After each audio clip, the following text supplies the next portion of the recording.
So, it's me, your boy, K. Samson. I'm here to tell you that their math will not be enough for them to explain, to talk, or to say what God is about to do in your life.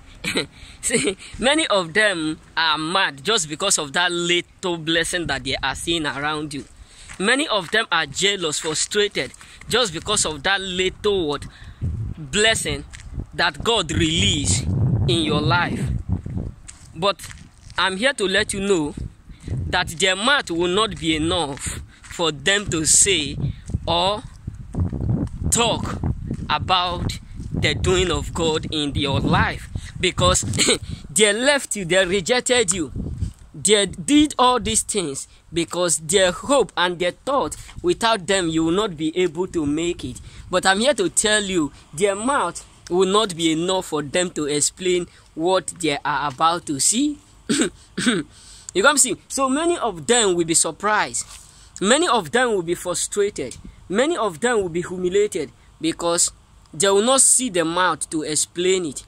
They will not see the mouth to explain what God is already, or what God is about to do. So most of them who are jealous, envy, secretly doing competition, saying, why are you the one that is always being blessed? Why are you the one coming first in everything? Why are you the one doing this or doing that? Why is it that you are the one that God is blessing? You are the one that God is elevating. You are the one God is doing all these things for. Why is it that you are the one God is favoring every blessed moment? Why is it that you are the one God is elevating every blessed day? Why is it that you are the one God is doing this or doing that for?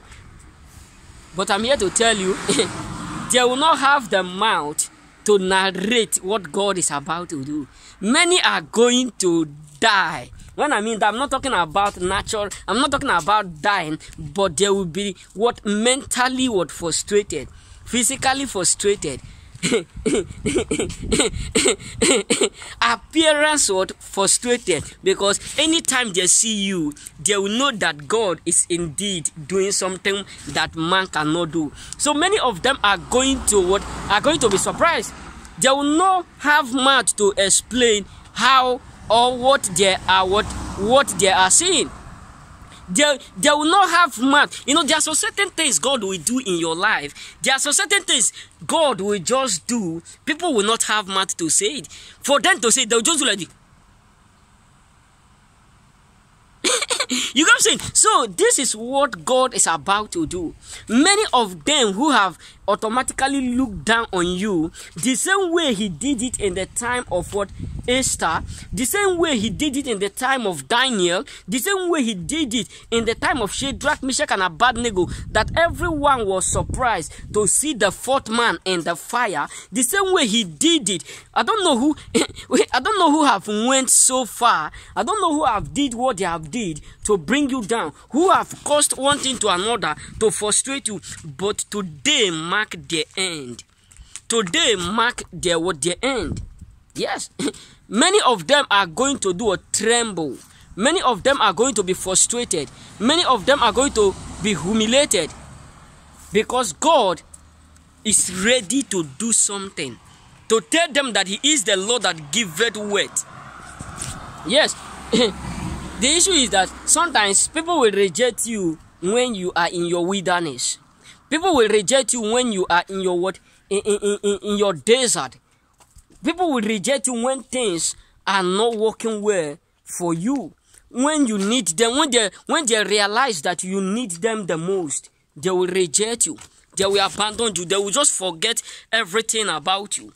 But the moment they understand that you are in your promised land, that is when many of them will say, we do used to be friends those days. You know that I love you. They will just be touching yourself. You know that you are my best friend. What else will you do now? You know, love your neighbor as you love yourself.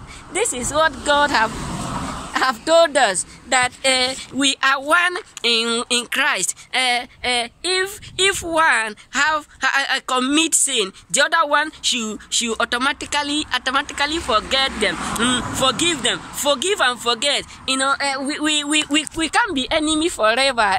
You understand that there is hope in being together, in being together, because the Bible says, where two or three are gathered in my name, I am there in their midst. So it is good for us to come together and unite.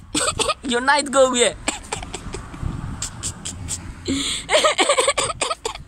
It is good for us to come together and unite. Unite, go where? Dangote for Nigeria. They want you to come and unite with them because the story have turned. The table have already been turned for your favor. That is exactly the reason why they want you to come and unite together, because they are unable to talk, to explain, to narrate, to do what? To elaborate what they are seeing around you. Because they look down on you. They call you a failure. They say you can't do it without them. You can't become successful without them. You can't make it without them. You can't be nothing without them. And now they're going to figure out you are not only making it, you are elevating every day. There's difference between I am making it and I am elevating. Elevating means you are in level 1 today. God catapult you to level 10. This is what God is doing in your life. Where many people who have left you are not surprised how come, and they can't say it, they can't talk it, they can't explain. That is where it hurt them, because they keep trying to figure out how come you are making it. They keep trying to figure out how come you are succeeding without them, and they're going to realize that God is the one that giveth everything in a due season. That is why many of them are surprised. And you hear them saying, there is something good being together. There is something good living together. Because having an enmity cannot increase us. There is no need for us to be enemy between us. Because we are one in Christ. We are one with God. So there's no need of us fighting each other. Brothers and sisters, let's come to unite. Let's make peace without peace for where? Have I ever explained or tell you that I don't have peace within me? Peace for where? Let's make peace. I'm not your enemy. You're not my enemy. I don't look at you as my enemy. But I have made a boundary that whoever that leave me in my desert, in my wilderness, in the days that I need them, ought not to be with me in my promised land. They ought, because it's not all Israel who walk in the wilderness that are allowed to enter the promised land. So you are not allowed to go with us. You know what I'm saying? They are not allowed to go with you.